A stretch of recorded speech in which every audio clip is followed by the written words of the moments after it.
Waalaikumsalam warahmatullahi wabarakatuh. Apa kabarnya hari ini anak-anak? Baik, Bu. Baik, kita ulangi sekali lagi ya. Apa kabarnya hari ini anak-anak? Baik, Bu. Baik, Ibu ingin memberikan sebuah motivasi, yaitu dilarang menyerah demi masa depan yang cerah. Jadi kita harus semangat belajar. Kalau kita semangat belajar, maka masa depan kita harus sudah pasti cerah. Baik,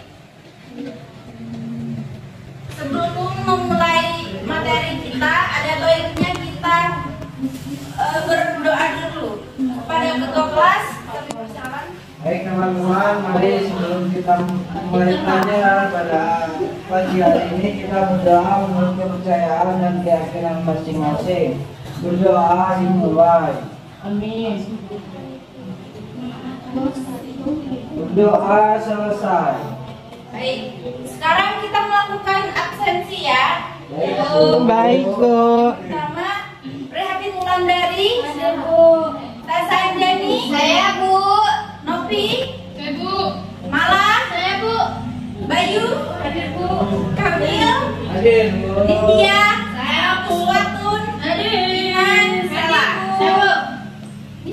Baik, hadir semua ya. Ya, Bu. Baik, sebelum memasuki materi kita, apakah masih ada yang ingat materi yang minggu lalu? Saya, Bu. Baik, kepada Kak Kamil, Tentang praksara. penjelasannya apa, Nak? Praksara adalah masa yang belum mengenal tulisan. Baik, ada yang ingat lagi? Ya, Bu. Ya, kepada Kak Novi, Tentang prasejarah, Bu. apa itu?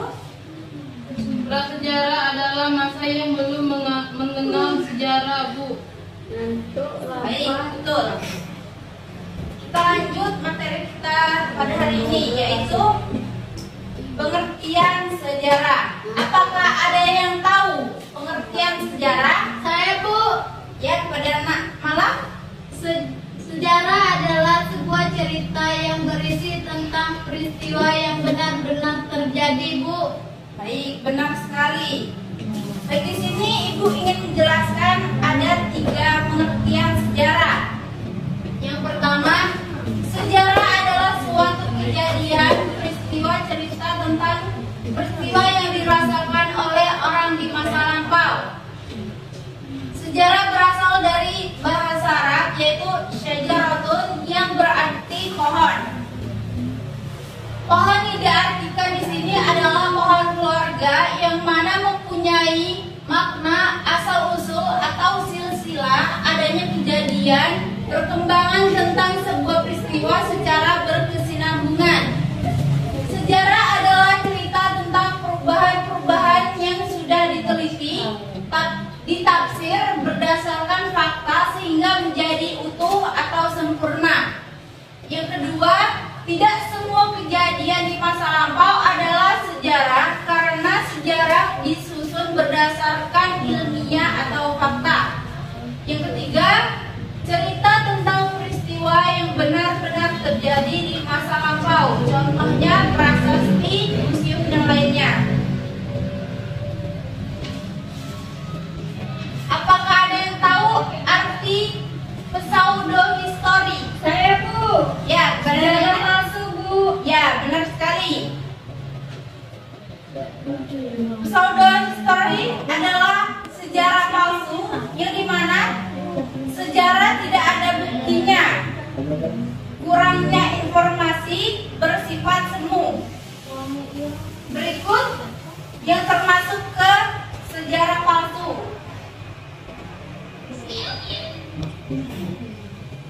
Yang pertama yaitu dongeng.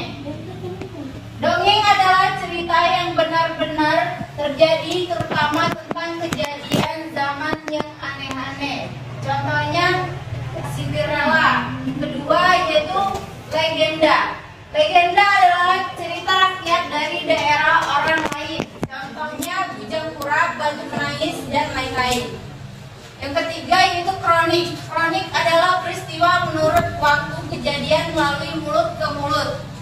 Yang keempat yaitu mitos, penafsiran tentang alam semesta dan keberadaan makhluknya, serta dianggap benar-benar terjadi. Contohnya tidak boleh potong kuku malam-malam.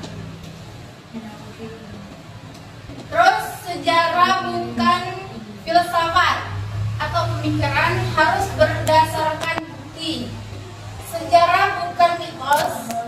Yang ketiga yaitu sejarah bukan ilmu alam. Contohnya kalau ilmu alam kan 2 kali 2 4, tetapi kalau di sejarah tuh 2 kali 2 tuh bisa menjadi 10 karena sejarah menjelaskan secara rinci. Terus apakah ada yang tahu arti dari sejarah positif? Saya Bu, baik kepada Rasela.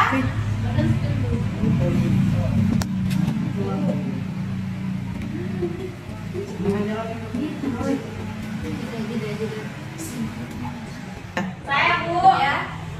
Sejarah secara positif itu harus disusun berdasarkan fakta dan sejarawan Bu. Benar sekali.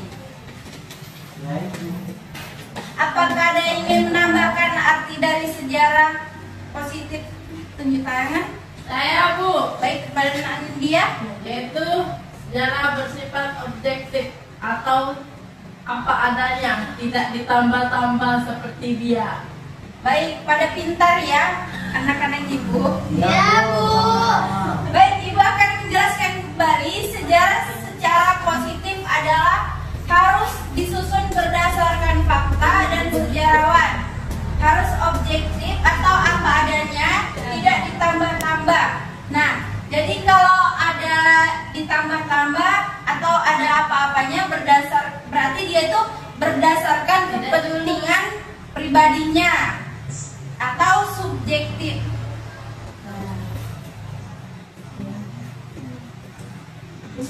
Sejarah sebagai ilmu merupakan rekonstruksi peristiwa masa lalu yang sudah direkonstruksi ahli sejarah sesuai dengan kaidah keilmuan.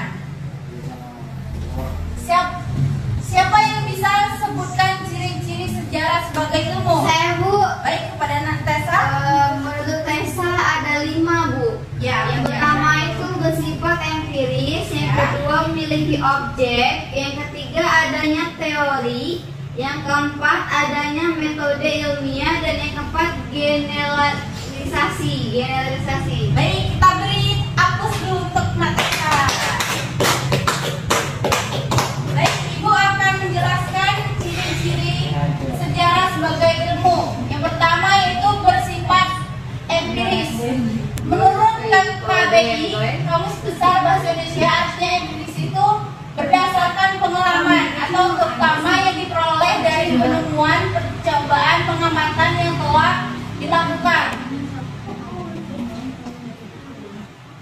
Yang kedua yaitu memiliki objek seperti ilmu pengetahuannya. Pada umumnya sejarah juga memiliki objek untuk dikaji.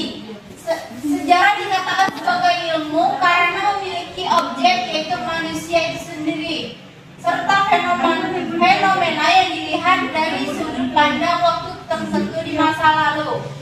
Yang keempat yaitu adanya teori. Dari kajian suatu peristiwa dan manusia di masa lalu, tentu setiap ahli sejarah bisa memiliki pendapat atau teori masing-masing. Yang kelima ada metode ilmiah. Dalam penyusunannya, sejarah direkonstruksi dengan menggunakan metode ilmiah sehingga sejarah yang dikaji dapat disusun secara saintifik. Terus ada juga generalisasi. Umumnya generalisasi itu berarti menarik kesimpulan secara umum.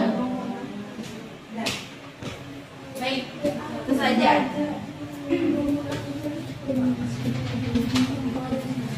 Sebelum Ibu menutup materi pada hari ini, apakah ada yang belum mengerti atau mau bertanya? Sudah paham Bu?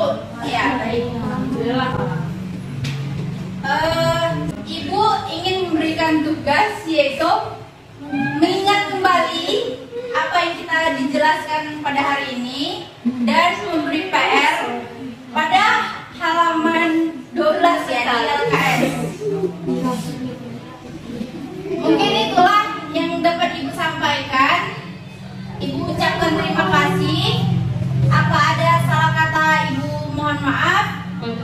Kepada Allah sama-sama kita mohon ampun. Ibu akhiri, wassalamualaikum warahmatullahi wabarakatuh.